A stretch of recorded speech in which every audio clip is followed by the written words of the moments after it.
You ever get the feeling that someone's desperately trying to change the subject? Like, at all costs? Well, baby, grab your popcorn because Kim Kardashian might be doing just that. Playing the world like it's one big chessboard and we're all just pawns in her public image game. But this time, the stakes are higher than ever. Because behind the glam, the law school hashtags, and the carefully staged photo ops, there's something dark looming. And it starts, as always, with Kanye West. Now, let's be clear. Ye has said and done some wild, inexcusable things. No one's here to defend his mess. But when it comes to what he knows about the Kardashians, that's where things get dangerous. Because Kanye isn't just ranting anymore. He's threatening to expose things that could shake the very foundation of the Kardashian brand. And Kim, well, she's doing what she does best, diverting the narrative. Let's get into it. Not too long ago, Ye basically said, "You want to play dumb, Kim? Cool. Then I'll tell the world why they call y'all witches and traffickers." And that's not just drama, that's war. So what does Kim do? Deny it? Address it head on? Oh no, baby. She pulls a page out of the PR playbook so old, it's practically fossilized. She starts distracting the public. First, boom, her daughter Northwest appears in a very mature music video with FKA Twigs. An artsy visual, sure, but with a vibe that felt unsettling for an 11-year-old. People were asking, why is a child being featured in something this stylized, this adult? They were confused. Some were uncomfortable. And that's exactly what Kim wanted. Confusion, distraction, a brand new headline. But that wasn't enough, because shortly after, Kim suddenly reopens the conversation about her Paris robbery, an event from years ago. So, why now? Sources close to the situation say that every time Kanye hears about that incident, he gets emotional. He feels guilty, like maybe he should have protected her. So could it be that Kim brought it up again? Not for healing, not for justice, but to emotionally manipulate the narrative? To reel Kanye back in? To play the victim just as things were heating up?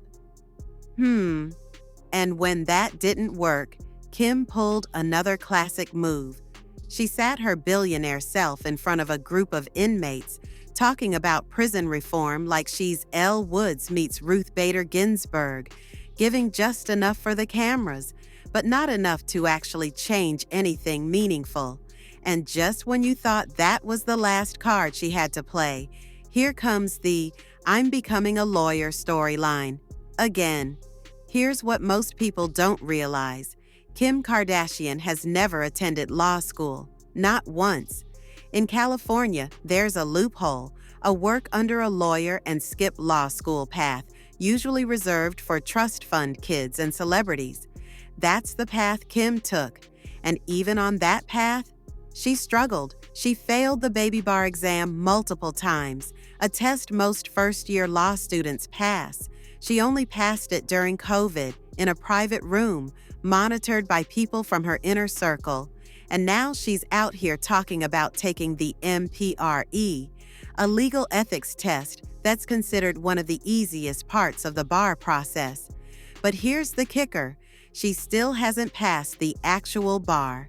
She's not a lawyer, and yet she acts like she's one courtroom monologue away from saving the world.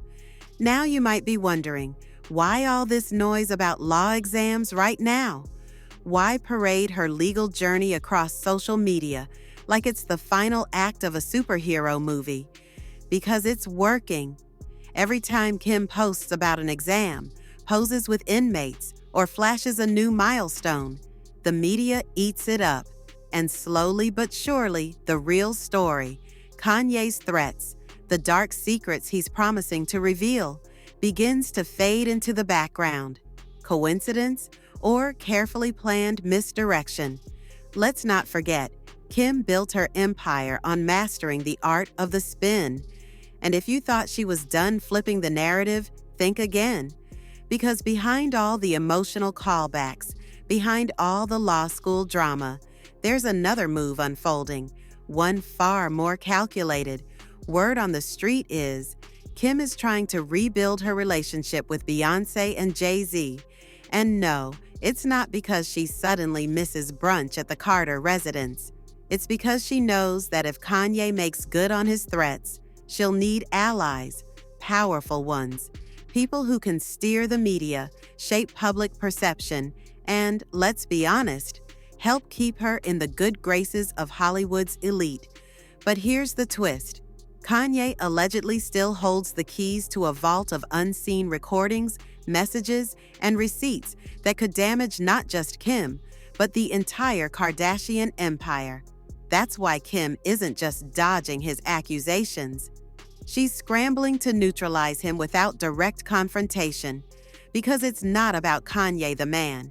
It's about Kanye the wild card, the liability, and what better way to silence him than to flood the timeline with sympathy? But the cracks are starting to show. Behind the curated Instagram posts and late-night study sessions is a woman who, despite her PR army, looks terrified. And she should be, because if even a fraction of what Kanye's hinted at is true, the image Kim has spent decades perfecting could unravel in a matter of hours. Let's not forget, Kanye said he would burn it all down. And if we know when he says something outrageous, he usually means it 10 times more than he lets on. So why hasn't he dropped the bomb yet? Some say he's waiting for leverage. Others believe he's still emotionally tied to Kim or to their children and is holding back out of guilt. Or maybe, just maybe, he's waiting for the perfect moment to strike. Let's rewind. North in a music video? Unexpected. Tears over the Paris robbery. Out of nowhere. Posting about exams she hasn't passed yet? Bold. Trying to paint herself as Elle Woods while hoping we forget how she got famous in the first place? It all feels like a carefully orchestrated play. And Kim's betting on one thing, that public opinion has a short memory. But what she didn't count on is that people are starting to wake up. They're asking questions. They're putting the pieces together. They're wondering, why now? What's she so afraid of? Let's be real. The Kardashians didn't build their empire through privacy. They built it on exposure, on controlling the narrative, on monetizing heartbreak, scandal, and missteps. But Kanye? He's the one thing they can't control. He knows the contracts, the behind-the-scenes drama, the episodes that never aired, the stories that were buried before they ever saw the light of day. And if he's pushed far enough, he just might speak. So Kim is racing against time, throwing out distractions, changing the subject, doing whatever it takes to keep the spotlight off the real tea. Because once that spotlight turns, it's not just her image that's on the line, it's the entire Kardashian dynasty. And yet, there's something undeniably sad about all of this, because for all the power, all the influence, all the money in the world, it seems like what Kim wants most is control. Control over her image, control over her ex, control over a legacy that's slipping through her perfectly manicured fingers. But here's the hard truth. If Kanye really decides to expose everything, no amount of bar exam posts, curated photo shoots, or prison visits will be enough to stop it. So now we wait. Will Kanye finally drop the receipts and end the Kardashian reign as we know it? Or will Kim find a way to silence him once and for all? Because make no mistake, this isn't just a messy celebrity breakup anymore. This is a game of power, secrets, and survival. Do you think Kanye is bluffing? Or is he really holding on to evidence that could destroy Kim's empire? And if so, should he release it? Let us know your thoughts and opinions in the comment section down below. And as always, stay tuned for more true celebrity stories.